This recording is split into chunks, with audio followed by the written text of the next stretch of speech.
Yo! Welcome back, everybody, to Maydaysan in Japan. Today, we have some different gameplay. We have some Overwatch gameplay on the PC here. And we're going to show some cool Ana gameplay and also some cool Mercy gameplay. Hope you guys enjoy. Let me know if you play Overwatch. Maybe we can play some games if you guys, you're down sometime. But anyway, I want to talk about something that is pretty important and is probably hitting a lot of you right now, and especially for those of you who live here in year 2 in Japan.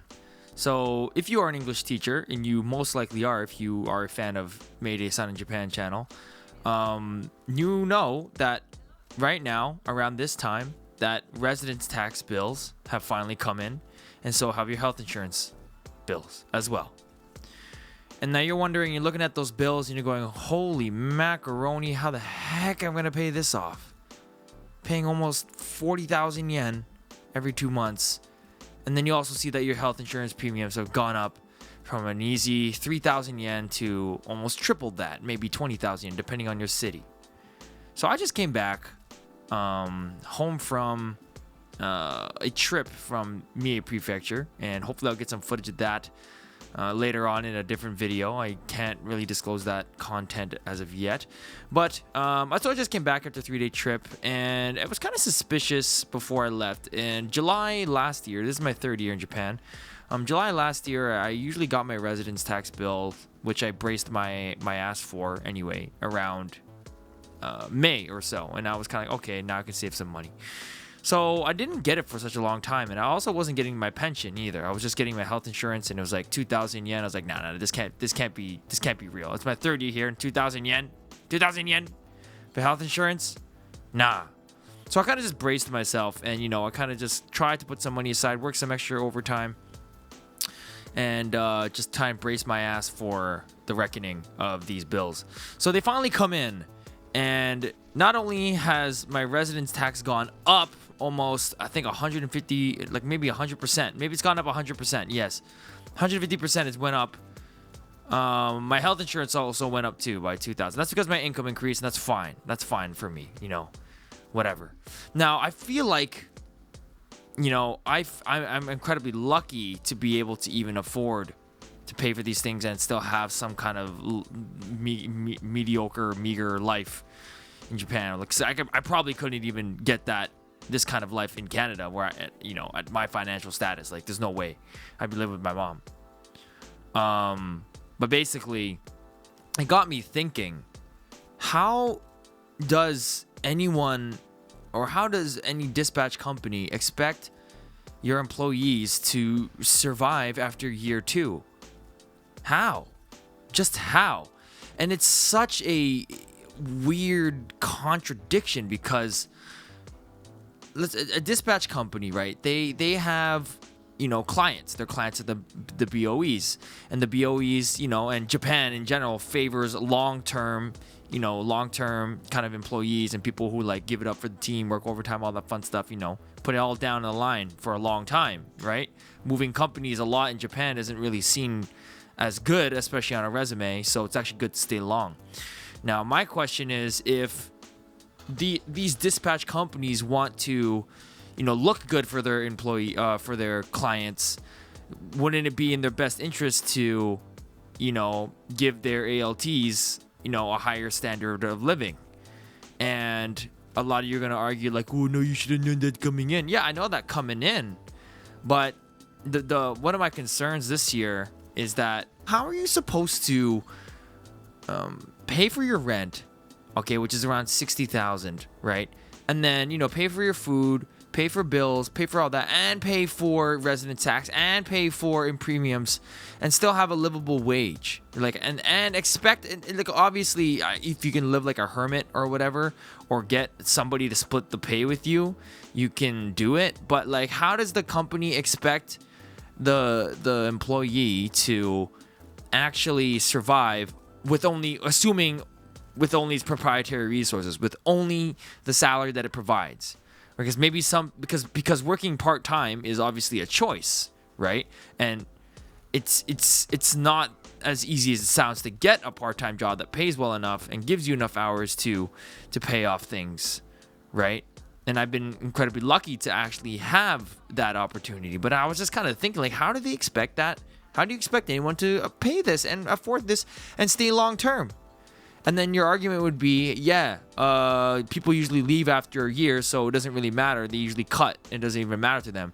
And then it goes back to my argument where it's like, well, don't you want your employees to stay long, have good rapport, and have longer-term contracts, give you longer-term pay, right? But I think it just kind of sucks, and it doesn't really matter in the end, and it's kind of futile because people are leaving as fast as people come in.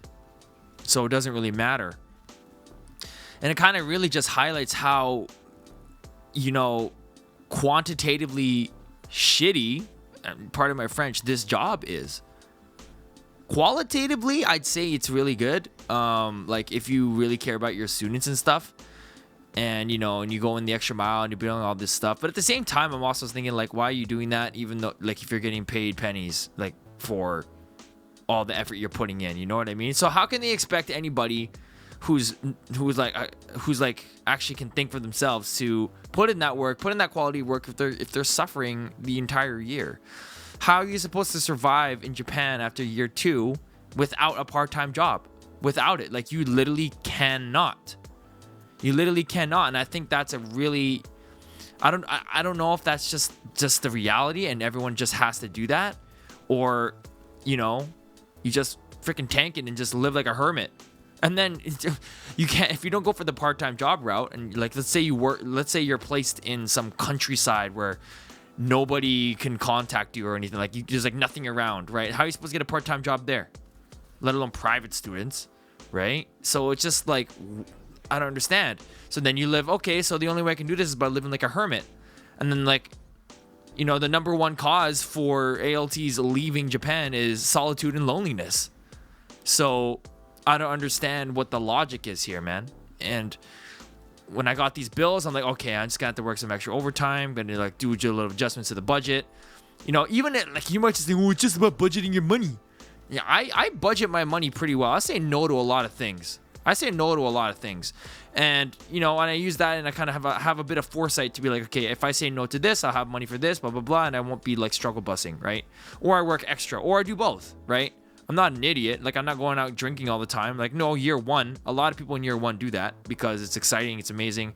Then once the rose-colored glasses come off, then you start to see the reality of how poor you really are.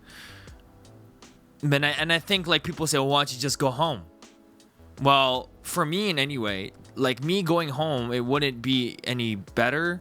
I guess I'd be living with my parents, but I wouldn't have the same kind of independence. And, like, once you get that sweet taste of independence, you don't want to go back to reality, I guess. It depends on your reason for being here. But my argument is financially, like, why, like, how are you supposed to do this without a part-time job? You literally can't. You literally just have to go home. And I think, like, this business model in general is it's just greedy, and it's just unsustainable, right? And it kind of just really shows that they don't care. I mean, probably, like, your immediate managers and supervisors care, only because they're actually in the same boat, bro. They don't get paid much more than you, right? So the only solution is to A, get a different job, B, move up in the company for more work and just, like, $100 more, or just try to be a hermit your entire life. And it really is an unfortunate situation. I'm wondering what you guys think, and what are your strategies to save money and to manage year 2 as an ALT? Because honestly, if it wasn't for this part-time job that I had, I'd be screwed. I was looking at these bills, and I'd actually be screwed. I'd actually be on the streets. I'd be poor. And I'm lucky enough to have some skills to, create things and, have fun and whatever, and maybe it turns into something in the future, right? But there's a lot of people here, I'm sorry guys, there's a lot of people here who come here with history degrees and they don't have anything going for them other than, teaching English. And that's just the sad truth sometimes. And I really hope for those of you who are in that situation, you try and learn some skills and become OP or something, because please try to get a second job, because year 2, man, year 2 is going to come and get you, and then it's over. You're going to start counting your pennies. to go home on your plane ticket. That's pretty much how it's gonna be. Anyway, I want to know in the comment section down below what you guys do for year 2. How do you deal with it? What are some possible solutions you think? If you like this video, make sure you like, comment, and subscribe. All that fun stuff. Subscribe to the main channel, and I'll see you guys next time. Mata ne!